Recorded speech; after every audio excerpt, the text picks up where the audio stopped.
Dios te salve María, llena eres de gracia, el Señor es contigo. Bendita tú eres entre todas las mujeres, y bendito es el fruto de tu vientre, Jesús. Santa María, Madre de Dios, ruega por nosotros pecadores, ahora y en la hora de nuestra muerte. Amén.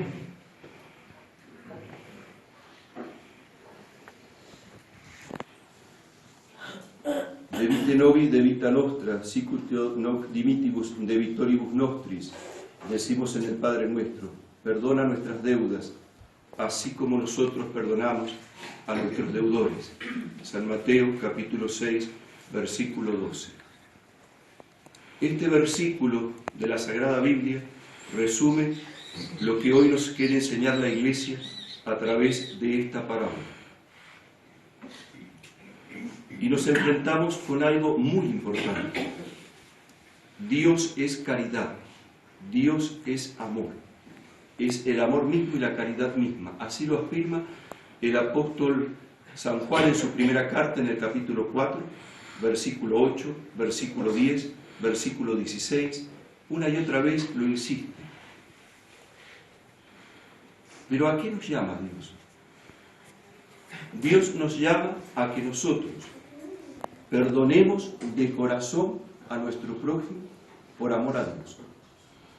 Pero que no lo perdonemos guiados por nuestras propias fuerzas, porque nuestras fuerzas humanas son muy débiles. Nosotros es imposible que podamos tener una mirada de fe animada por la caridad, por el amor, simplemente con nuestras fuerzas humanas. Esa mirada de fe, para poder descubrir a Cristo en el prójimo, lo da esa visión sobrenatural que Dios nos regala con las virtudes de la fe, la esperanza y la caridad. Las virtudes teologales que hacen al hombre una persona sobrenatural, una persona que es hijo de Dios en Cristo. Y la parábola o la comparación que hoy nos ofrece nuestro Señor Jesucristo nos pone dos deudas totalmente desproporcionadas. Por un lado, una deuda que es millonaria y por otro lado, una deuda que es pequeña. Esa deuda millonaria representa la deuda que nosotros contraemos con Dios por haber pecado, por haberle faltado, por haberle desobedecido, por no querer cumplir sus mandamientos, por no querer seguir en el camino de la pureza, en el camino inmaculado de la ley del Señor, como nos recordaba el Salmo 118, versículo 1, que veíamos en el introito. Y justamente ese primer versículo es el versículo con el que comienzan las primas del domingo. El sacerdote cuando reza, o los religiosos cuando rezan, empiezan con el Salmo 118 y el versículo 1, pidiendo que hagamos ese camino puro, inmaculado de la ley del Señor. Hemos fallado a Dios y por lo tanto nuestra deuda es imposible que nosotros la podamos pagar. Por más que nosotros hiciéramos penitencia a pan y agua, por más que nosotros nos torturáramos, no podríamos pagar esa deuda. Y esa deuda ha querido pagarla alguien que ha tomado nuestro lugar. ¿Quién ha tomado nuestro lugar? Dios hecho hombre, Jesucristo nuestro Señor, la segunda persona de la Santísima Trinidad, a quien adorábamos como Rey de Reyes y Señor de los Señores el domingo pasado, el día de Cristo Rey, a quien adoramos como Rey de todos los santos, como lo veíamos el 1 de noviembre cuando festejábamos a todos los santos y honrábamos a esos campeones de Cristo que ya habían llegado al cielo, a la vida eterna.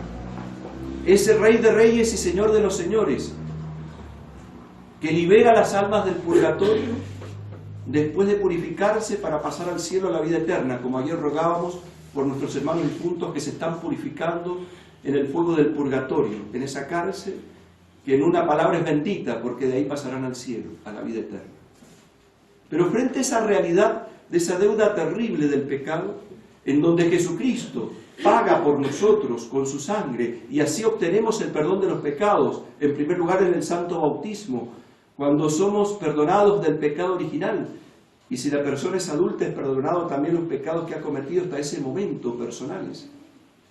y así es transportado a la realidad de hijo de Dios en Cristo, los dones del Espíritu Santo, los frutos del Espíritu Santo, la presencia de la misma Santa Trinidad, Padre, Hijo y Espíritu Santo, dentro del alma de esa persona bautizada.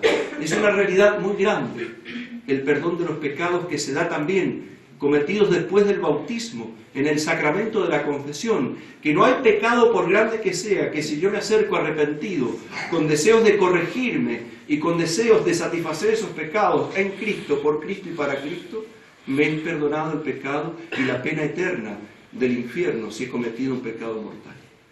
Pero esa realidad tan importante para nosotros, porque si no estamos perdidos, Jesucristo nos dice que el Eterno Padre la supedita a que nosotros perdonemos al prójimo. Si nosotros vamos a buscar el perdón de los pecados al sacramento de la confesión y luego no queremos perdonar al prójimo y guardamos bronca, odio, rencor, deseos de venganza en nuestro corazón y no tratamos al prójimo como se trata al mismo Cristo, entonces ese perdón de Dios no llegará a nosotros. Por eso termina diciendo el Evangelio, en este Evangelio que hemos escuchado de San Mateo, dice: si no perdonáis de corazón, tampoco mi Padre os perdonará a vosotros. O sea que no es fingir perdonar, debe ser un perdón de corazón, desde lo más profundo del alma, un perdón sincero. Pero veamos también, queridos hermanos, aquellas obras de misericordia que nos llaman a cumplir esta realidad. Perdonar las injurias, sufrir con paciencia las debilidades, las flaquezas del prójimo. Qué fácil que se dice, pero qué difícil que es. Y cuando nos encontramos con esa realidad decimos: ¿por qué esto es tan difícil y cómo lo vamos a vivir? ¿Cómo Dios nos puede pedir esto? ¿Cómo Dios puede pedirnos que nosotros hagamos esta realidad? Nos dice el Evangelio justamente de San Mateo en el capítulo 5: sed perfectos como vuestro Padre Celestial es perfecto. Y uno dice: ¿yo cómo puedo ser perfecto como el Padre Celestial es perfecto? ¿Cómo voy a ser perfecto como el mismo Dios Padre, que es eterno, es infinito y celestial? ¿Cómo voy a llegar a esas alturas? Pero también nos aclara el Evangelio de San Lucas en el capítulo 6: sed misericordiosos, como vuestro Padre Celestial es misericordioso.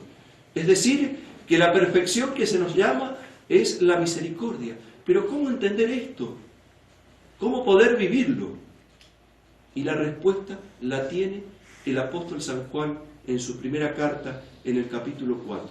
Lo cual voy a compartir con ustedes dos notas de Monseñor Stravinger que explica el capítulo 4, versículo 10 y versículo 16. Que si ustedes tienen en sus casas la Biblia comentada por Monseñor Stravinger, sería muy importante leer estas dos notas que nos darían la pauta de cómo nosotros tenemos que disponernos para que realmente la gracia de Dios y el amor de Dios nos lleve a superar esto que parece insuperable. ¿Qué es lo que nos dice el apóstol San Juan en su primera carta? Tomo la Sagrada Escritura para leerlo y justamente nos dice lo siguiente: en esto está el amor, no en que nosotros hayamos amado a Dios, sino en que Él nos amó a nosotros y envió a su Hijo como propiciación por nuestros pecados. Y nos explica Monseñor Stravinger este versículo 10.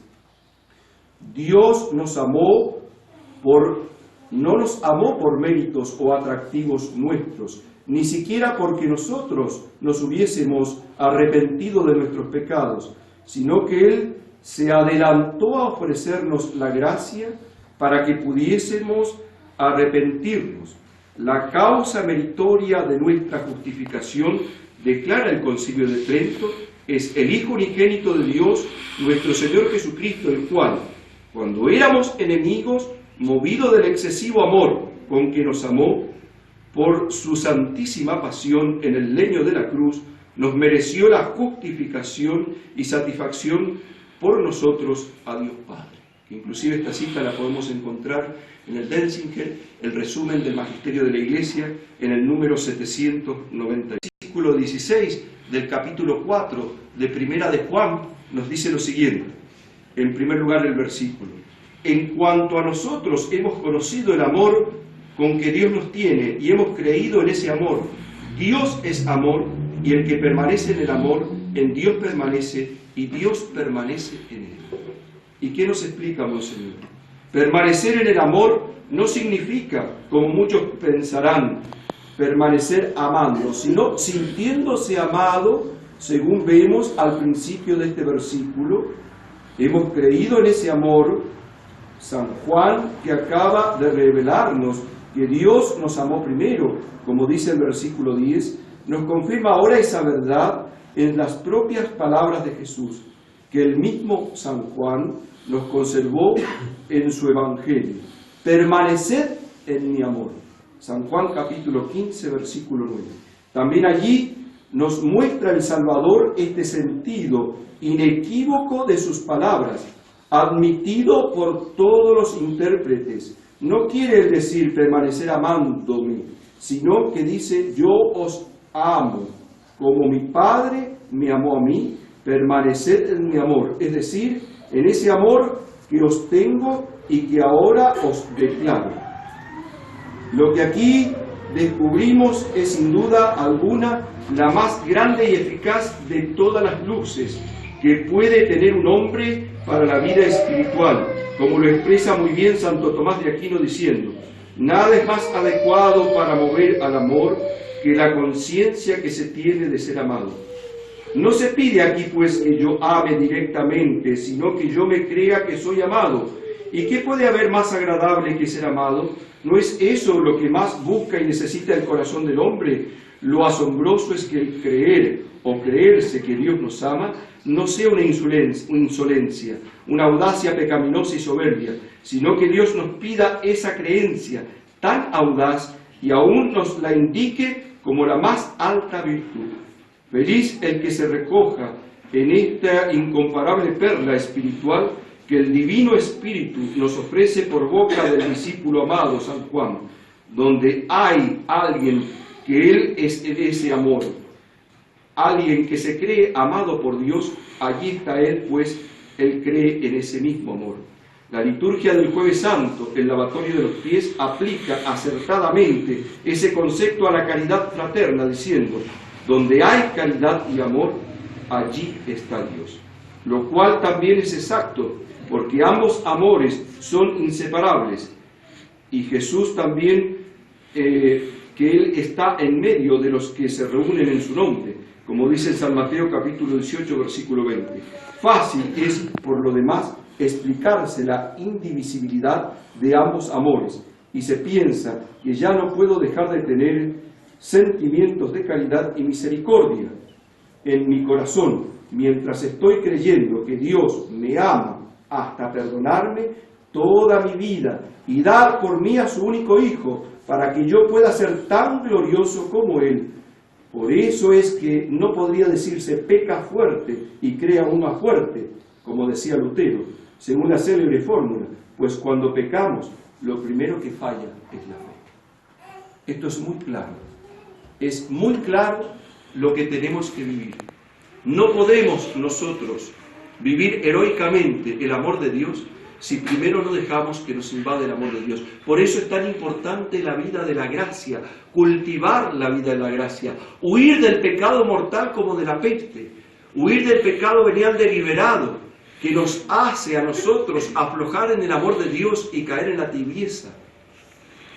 Por eso es que el apóstol San Pablo en la carta a los Efesios de hoy nos está mostrando que aquel que quiere permanecer en el amor de Dios, aquel que quiere perdonar las injurias, aquel que quiere realmente vivir, perdona nuestras deudas, como también nosotros perdonamos a nuestros deudores, y llegar al cielo, a la vida eterna, como ya llegaron los bienaventurados, los santos, se va a tener que preparar como un soldado, va a tener que luchar, va a tener que tener una armadura.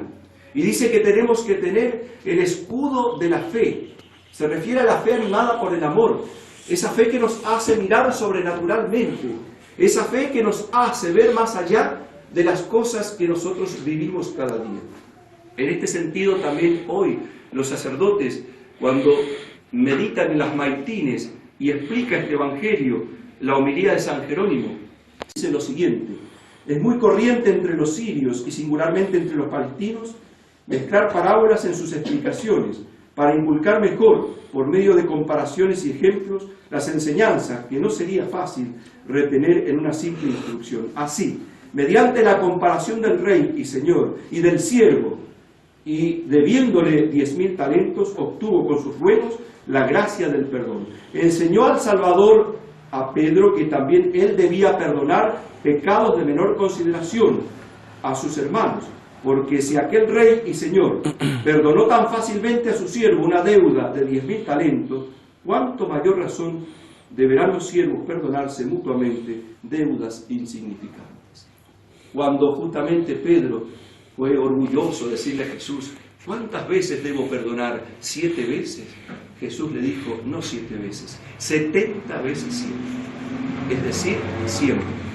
Siempre tenemos que estar dispuestos a perdonar. Siempre tenemos que estar dispuestos a dar una oportunidad. Siempre tenemos que estar dispuestos a abrir el corazón para ayudar. Pero tenemos que tener cuidado, porque dice el Señor que tenemos que ser mansos como palomas, pero tenemos que ser prudentes como serpientes. Manso como paloma significa que yo debo tener rectitud de intención, que debo ir siempre con la verdad, que nunca debo ser doblez, nunca debo ser orgulloso, nunca debo negar y dar la gloria a Dios que toda su fuerza me viene de Él. Pero ser prudente como serpiente significa que yo debo contar con mis pecados, debo contar con la inclinación al mal que tenemos, que llamamos concupiscencia o como pecate, o esa inclinación terrible que nos hace desviarnos al mal, y que también nuestro prójimo tiene la misma inclinación, y por lo tanto tenemos cuidado.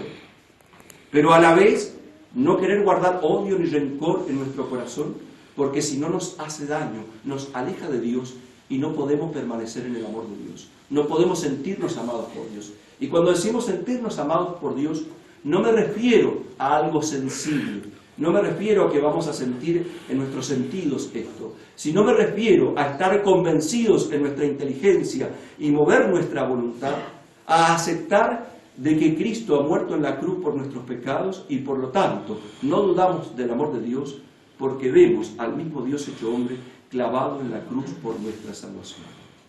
¿Cómo dudar de un Dios que está crucificado? ¿Cómo dudar de un Dios que da hasta su última gota de sangre? ¿Cómo dudar de un Dios que se le ha atravesado el corazón, del cual ha salido sangre y agua? ¿Cómo dudar de aquel que tanto nos ama? ¿Y por qué nosotros le amamos tan poco?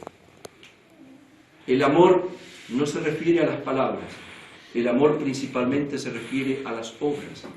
Es por eso que nosotros tenemos que movernos a obrar conforme a lo que creemos. Justamente, queridos hermanos, este Padre Celestial que es tan celoso y que nos quiere dar su amor en su Hijo Jesucristo, nos llama a que nosotros seamos portadores de ese amor. Y es por eso que Cristo ha creado el sacramento del amor de los amores, que es la Sagrada Eucaristía. Comes a Jesucristo con tu boca, pero lo que comes con tu boca, cómelo con tu corazón, nos dice San Agustín. Cómelo con tu alma. Cuando recibas a Jesucristo en la hostia consagrada, verdadera, real y sustancialmente, con su cuerpo, sangre, alma y divinidad, déjalo que te cristifique, que te transforme en Él. Nos ponemos en el corazón inmaculado de María, esa madre que amó hasta el extremo de dar a su Hijo en la cruz, uniéndose a la voluntad del Padre Celestial. Esa madre que nos tomó a nosotros como hijos, hijos pecadores, infelices de Eva, nos toma como hijos. Teniendo un hijo tan hermoso, tan puro, tan sabio, siendo Dios hecho hombre, su propio hijo, siendo la madre de Dios, se hace madre nuestra. Y toma al buen ladrón arrepentido, que Cristo mismo le dice, hoy estarás conmigo en el paraíso, lo toma como hijo. Toma como hijos también aquellos que mataron a Jesús en la cruz, que tal vez se pueden haber condenado, como Anás, Caifás, terribles personajes que la madre podría haberlos odiado y sin embargo no los odió, los perdonó de corazón.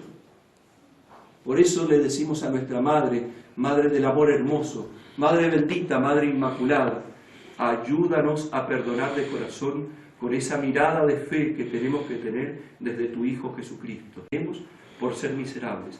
Y ahora al continuar la Santa Misa, el santo sacrificio de la Misa, donde se renueva ese sacrificio, del amor de los amores que se entrega por nosotros en la cruz, por nuestros pecados, y que ha resucitado para nunca más morir, mostrándonos los frutos y la alegría que nos quiere dar, a ese mismo Jesús le suplicamos a través de su Madre: Madre, ayúdanos a perdonar como somos perdonados. Y meditemos en esta semana y tengamos presente esas palabras, esa petición del Padre Nuestro, cada vez que nos enojemos con alguien, cada vez que nos invada la ira, cada vez que nos invada la impaciencia, cada vez que nos parezca demasiado pesado lo que hace nuestro prójimo, cada vez que nos molesten las injurias, cada vez que nos molesten aquellos defectos del prójimo. Perdona nuestras deudas, como también nosotros perdonamos a nuestros deudores. Meditémoslo una y otra vez, que será un freno para que nosotros podamos comportarnos semejantes a Jesús y a María y no llevarnos por nuestro amor propio y nuestro egoísmo. No nos equivoquemos de enemigo. Nuestro enemigo es el demonio. Nuestro enemigo es nuestro hombre viejo. Nuestro enemigo no es el prójimo. No queramos destruir al prójimo. Con esto no quiere decir que yo no deba corregir a aquel que se equivoca, que no deba decir la verdad aunque le moleste. Lo debo decir, y por caridad muchas veces también se hace doler. Porque un padre o una madre, o un hijo o una hija, o un amigo, o una persona que realmente ve visión sobrenatural, no tiene pelos en la lengua para decir la verdad. Y si tiene que decir la verdad, lo tiene que decir, aunque moleste. Pero la verdad debe ir acompañada con la caridad. La verdad debe ir acompañada con el amor de Dios, con buscar la salvación de ese prójimo. Por eso, queridos hermanos, pongámonos en las manos de nuestra Madre bendita, ella que supo perdonar de corazón, ella que estuvo al pie de la cruz, y pidámosle: Madre, yo no soy capaz de perdonar si no recibo la gracia de Dios. Madre, ayúdame a aceptar a mi prójimo, ayúdame a descubrir a Cristo en el prójimo. Termino con un ejemplo. El beato Martín de Porres, ese gran santo de la orden dominicana, que fue un hermano lego muy pobre, un hermano lego muy humilde, dice que él se ponía más contento cuando lo trataban de perro mulato, que era de color, y en vez de enojarse se ponía contento. E inclusive algunos contaban que después de muerto concedía gracias más rápido si uno en la novena le decía perro mulato. ¿Y por qué eso? Porque él veía que todo lo que tenía venía de Dios y que nada era de él. Y Dios hizo grandes milagros a través de este beato Martín de Porres, grandísimos milagros. Sin embargo, ninguno se lo atribuyó a sí mismo, sino que todo le daba la gloria a Dios y descubría en los prójimos al mismo Cristo. Por eso, queridos hermanos, no nos encerremos en nuestros egoísmos y en nuestros problemas. Muchas veces estamos tan turbados con nuestros problemas, nuestros egoísmos, nuestras propias cosas, que nos olvidamos que otros también sufren. Nos olvidamos que otros también están pasándola mal. Nos olvidamos que otros también tienen que llegar al cielo. No pensemos tanto en nosotros, sino más bien pensemos en Dios. Ocupémonos de las cosas de Dios, que Dios se ocupará de nuestras cosas. Salgamos de nuestro egoísmo y entonces podremos realmente disfrutar del amor de Dios. Que nuestra Madre nos haga entender esto y que ella nos llene de ese amor de Dios manifestado en Cristo Jesús crucificado. Ave María Purísima. Sin pecado concebida.